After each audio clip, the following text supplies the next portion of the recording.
O samba é uma mistura, o samba é uma amálgama dessas sonoridades afros. Ao chegar no Brasil, entraram em contato com uma série de outras influências. E nos 3 anos seguintes, 49, 50 e 51, ela também foi campeã. Então ela foi tetracampeã recém-fundada. E quando Clementina aparece no Rosa de Ouro, acaba chocando muitas pessoas, porque além do samba, ela traz todos esses cantos ancestrais. O instituto tem que ter pose. Eu jogo futebol toda terça-feira. Eu desfilo no Império Serrano, eu vou no boteco com meus amigos. Hoje nós podemos dimensionar a importância do samba para a cultura brasileira pela quantidade de livros lançados sobre o tema.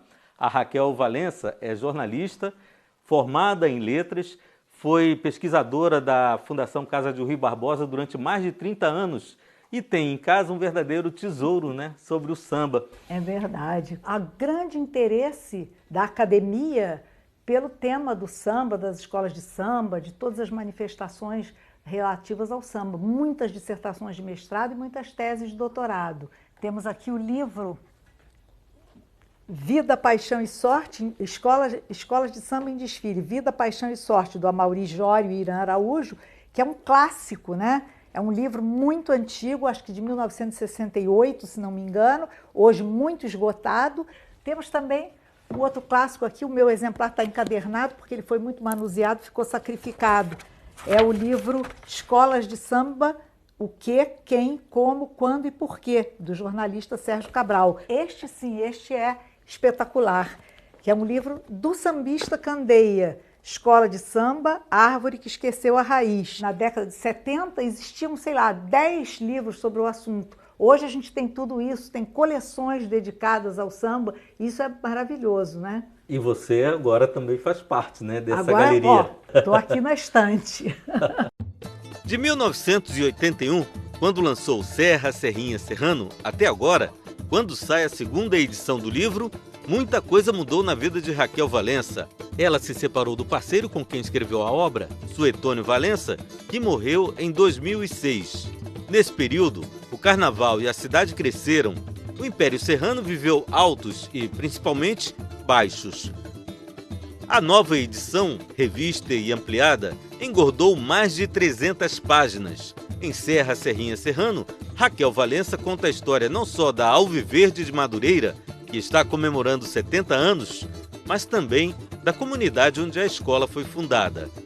Todas as escolas de samba têm histórias na sua criação, histórias de superação, mas a história do Império Serrano eu acho a mais linda de todas, porque eles eram todos filiados a uma escola chamada Prazer da Serrinha, que era no Morro da Serrinha, que é o reduto da escola, E naquele momento o presidente do Prazer da Serrinha, que não era chamado de presidente, era o dono do Prazer da Serrinha, era seu Alfredo Costa. Naquele momento, o seu Alfredo mandava e desmandava, era a opinião dele que valia para tudo. No Carnaval de 46, todas as escolas de samba iam falar sobre o fim da Guerra Mundial. Então, o Prazer da Serrinha preparou lá, o enredo era a Conferência de São Francisco. O Silas de Oliveira e Mano Décio da Viola, que eram compositores do Prazer da Serrinha, resolveram então fazer um samba que descrevesse o enredo. Isso não era comum na época. A escola podia cantar durante o desfile um samba de terreiro, um samba qualquer, até 2 se quisesse. E havia até improviso da segunda parte, era totalmente diferente a estrutura. Mas já estava pipocando aqui e ali aquela ideia de um samba de acordo com o enredo. E o Silas e o Mano Décio, então, pesquisam e compõem o samba. Então, o samba foi muito bem ensaiado e na hora do desfile, seu Alfredo, sabe-se lá por quê, decretou, não vamos cantar esse samba, vamos cantar no Alto da Colina, que era um samba de terreiro.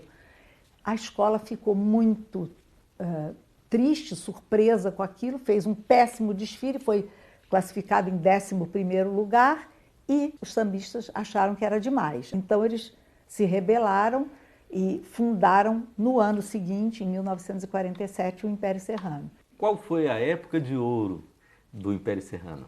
Por incrível que pareça, a época de ouro do Império foi o momento da fundação, porque ele aparece, era uma escola nova, desfila pela primeira vez no ano de 1948, ninguém dava nada por ela, e ela é campeã. E nos 3 anos seguintes, 49, 50 e 51, ela também foi campeã. Então, ela foi tetracampeã recém-fundada.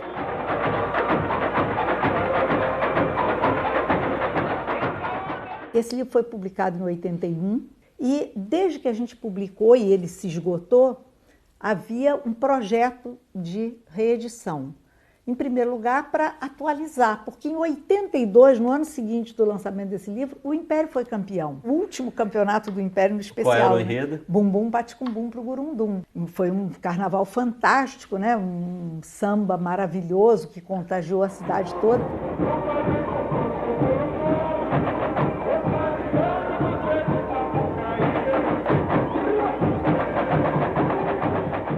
Agora, me explica, o que aconteceu com o Império? Esses últimos anos não foram muito bons, né? Essas últimas décadas. Eu não sei exatamente se eu digo o que aconteceu com o Império ou o que aconteceu com o Carnaval.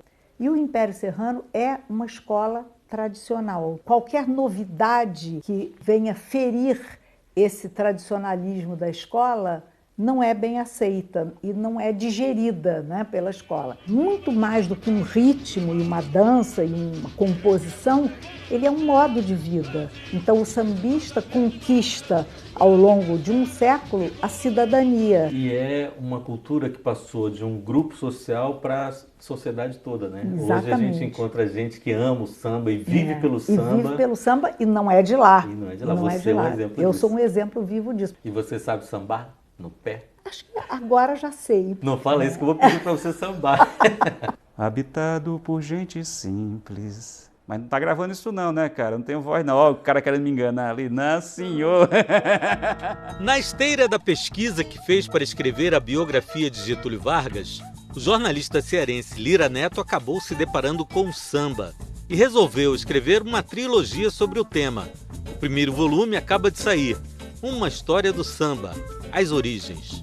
O primeiro volume, esse que está saindo agora, ele cobre o período que vai ali do final do século XIX até o início da década de 1930, que é o período exatamente de formação de gênese do samba. No segundo volume, vou retratar a chamada Época de Ouro, ou seja, o período que vai do início da década de 30, né, até 1940, 45, até meados da década de 1940. É a época em que o samba atinge, né, o apogeu e passa a ser o ritmo hegemônico do país. Né? E o terceiro volume, a partir desse momento, até os dias que correm, até ali os anos 80, os anos 90, aí sim o samba já se torna uma grande indústria, as escolas de samba passam a ser escolas de samba SA e tudo mais.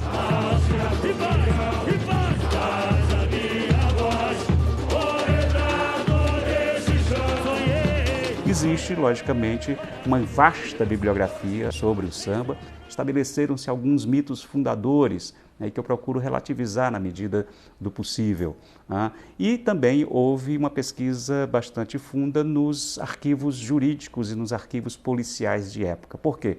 Porque, por uma questão óbvia, a maioria dos sambistas eram perseguidos pela polícia, então a polícia produziu um vasto material sobre eles, inclusive do ponto de vista biográfico, ou seja, quem eles eram, de onde vinham, onde moravam, quando nasceram. Um dos grandes personagens do samba que vivia sendo preso era Ismael Silva. O trabalho não é bom, ninguém deve duvidar. Trabalhar só obrigado, por gosto ninguém vai lá. O Ismael, assim como boa parte ali dos malandros do Estácio, foram fichados, foram presos, né, amargaram acusação de vadiagem. Agora tem uma questão que a gente não pode perder de vista. Né? A lei da vadiagem, que era aquela lei que existia naquele momento para punir com a prisão, né, com a pena de prisão, quem não tivesse emprego, é contemporânea da abolição da escravatura. Então o malandro é justamente esse sujeito desajustado do mundo do trabalho e que utilizavam dos mais diversos expedientes para poder sobreviver. Um desses artifícios, né, era o famoso jogo da chapinha, que era você colocar num tabuleiro improvisado 3 chapinhas de cerveja, 3 tampinhas de cerveja, uma bolinha de miolo de pão embaixo e você tentar fazer com que aquele que vai apostar com você descubra em que ele está. O Ismael várias vezes foi preso exatamente por fazer a mesa da chapinha. Lira Neto procura desmistificar verdades absolutas. Para ele, não podemos nem mesmo afirmar que o samba nasceu há 100 anos. O samba é uma mistura, o samba é uma amálgama, uma base rítmica essencialmente africana, né, herdada dos povos bantus de Angola, principalmente, entre outros, mas ele, ao chegar, esses sons, essas sonoridades afros, ao chegar no Brasil, entraram em contato com uma série de outras influências. É uma obra coletiva, né? Eu busco fugir da armadilha muito comum de você personificar ou de você querer personalizar quem foi o inventor, por exemplo, disso ou daquilo, quem foi o autor do primeiro samba, se é que a gente poderia falar em primeiro samba. Pelo telefone, manda me avisar, que com alegria não se mencione para se brincar. Pelo telefone, existiram pelo menos 20 outras músicas antes gravadas, né, identificadas com o nome de samba antes da obra do Donga. O Donga soube fazer, como ninguém, uma estratégia de fabricar um sucesso. E a primeira coisa que ele fez foi, em vez de vender as partituras pelo telefone, ele distribuiu entre as bandas, principalmente as bandas militares da cidade, para que elas tocassem, executassem isso a cada final de semana e aquela música, que é realmente contagiante, ficasse marcada na cabeça das pessoas. Me dá a folia pelo telefone, manda me avisar, que com alegria não se mencione para se brincar. Ainda estava se testando qual seria a música por excelência do carnaval. O samba ainda não era associado ao carnaval. O carnaval sequer sabia da existência do samba. No começo do século XX, as pessoas no Rio de Janeiro desfilavam, às vezes, ao som de óperas. O Guarani, de Carlos Gomes, já foi um dos grandes sucessos dos primeiros carnavais ali do século XX. O pesquisador aponta duas características aparentemente antagônicas que sustentam e movem o samba até os dias de hoje. Ao mesmo tempo em que o samba se deixa cooptar em alguns momentos, né, pelas contingências, né, e pelas circunstâncias do mercado, ele continua se reelaborando, ele continua tendo a sua potência, ele continua sendo algo absolutamente inventivo, né? E então, aquela história, o samba agoniza, mas não morre, né? E desde que o samba, é assim.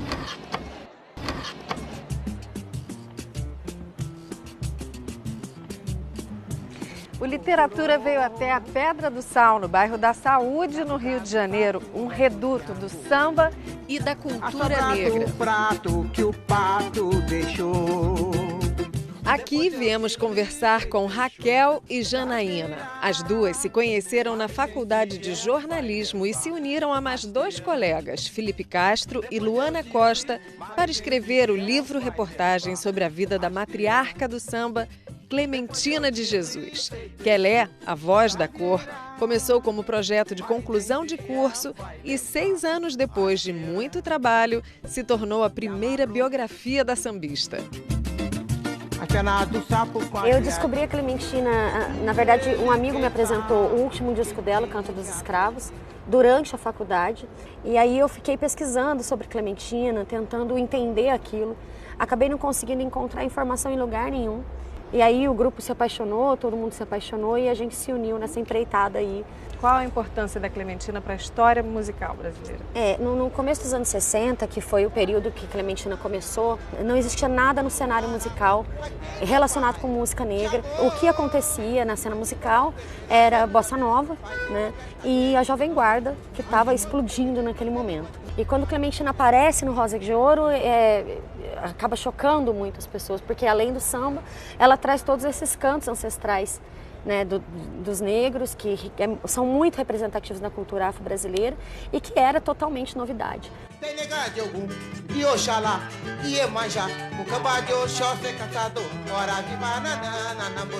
Ela transitava por várias vertentes do samba, vamos dizer assim, né? Ela tinha músicas de batucada, de partido alto, de samba, não era só samba. E o que a gente chama de ritmos e cantos da cultura popular brasileira mesmo, né, que aí já não é mais samba, que são os cantos de trabalho, lundus, jongos, curimas, todos esses outros cantos que ela traz de memória. Como é que foi escrever a 8 mãos? Pois é, a gente ia fazendo né, a gente montou toda uma cronologia de Clementina, os fatos que podiam estar ligados a ela. Enquanto isso, a pesquisa não parava. Então, a gente fazia um esqueleto do texto e aí vinha umas 2 mãos, vinha mais 2 até a finalização. Então, a gente ia passando todas as vezes no texto, todo mundo escrevendo, né, fazendo toda a parte de estruturação e até o texto final. O carnaval de hoje é muito diferente, só tem pula-pula, ninguém sabe sambas. O partido alto é pouco divulgado e as escolas de samba só mostram coreografia. É carnaval para turista, virou comércio. Só saio mesmo nos 4 dias para tomar minha cerveja e relembrar os tempos em que frequentava a Galeria Cruzeiro com Donga, Noel, Pixinguinha e João da Baiana. Agora, eu gostava muito era de colocar a minha baiana e sair com o Noel desfilando no curso. Eu só usava essa fantasia. Agora me diga, vou ter coragem de me fantasiar com simplicidade e sair por aí? Ah, eu não. Vou embora deste mundo de ilusão, que me viu sorrir, não há de me ver chorar. Vou embora deste mundo de ilusão, que me viu sorrir, não há de me ver chorar. Acho que tudo tem que ter pose. Eu jogo futebol toda terça-feira, eu desfilo no Império Serrano, eu vou no boteco com meus amigos. A linha vai da Praça 15 ao Honório Gurgel. Dramas corriqueiros, pessoas comuns, paisagem humana e urbana. Essa é a matéria-prima de Ferrugem, o novo livro de contos do jornalista e escritor carioca Marcelo Moutinho.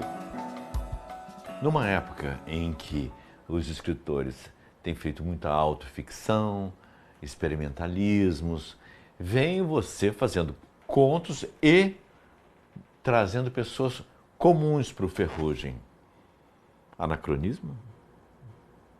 Não acho que seja anacronismo. Eu realmente vejo uma parte da literatura muito autocentrada, muito ensimesmada. E o meu interesse maior, na verdade, é desse personagem da rua, né? É o homem que passa. Ou a mulher que está no ônibus.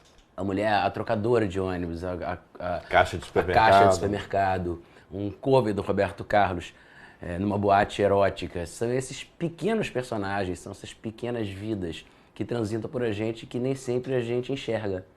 Ou enxerga elas como funcionalidades, né? Essa caixa é aquela que, para quem eu paguei a conta, mas não é aquela vida que tem por trás dela. E esse tipo de personagem é o tipo de personagem que me interessa mais, na verdade, muito mais até do que os personagens ligados à literatura, ou grandiosos, exatamente. Desde que ganharam os quilos e a idade pesou, Lili deixaram o palco. Como todos gostavam dela, se arrumou como maquiadora por ali mesmo. Rei não passava maquiagem, mas ela dava uma força na pintura do cabelo. Ele fazia rinçagem para deixar os fios bem pretos. De resto, era só vestir o terno branco e prender a pena azul com o grampo um pouco acima da orelha. Eu acho que o livro trata dessas estrelas que se perdem nos caminhos de todos nós, das estrelas que a gente perde e talvez não encontre mais, ou às vezes encontra. Mas ele trata talvez muito mais desse eterno embate entre o ferro e a ferrugem, né? A corrosão que tende a destruir as relações, a destruir trajetórias, né? A destruir sonhos, e que o João Cabral inverte muito bem no poema. Ele coloca que o ferro possa comer a ferrugem, não a ferrugem o ferro. Então acho que esses personagens o tempo todo estão reencenando essa luta entre ferro e ferrugem. Em alguns casos a ferrugem toma conta, em outros casos não. Como você escolhe esses personagens? Ou eles te escolhem? Tem uma frase do Walter Benjamin, que ele fala sobre a Berlim da época dele, que a gente deve andar na cidade como a gente andasse numa floresta, com os sentidos aguçados. Porque numa floresta, se você não tiver com os sentidos aguçados, você se perde. Você precisa escutar se tem o barulho de um animal se aproximando, perceber a localização de uma árvore como posicionamento para você poder escapar uma rota.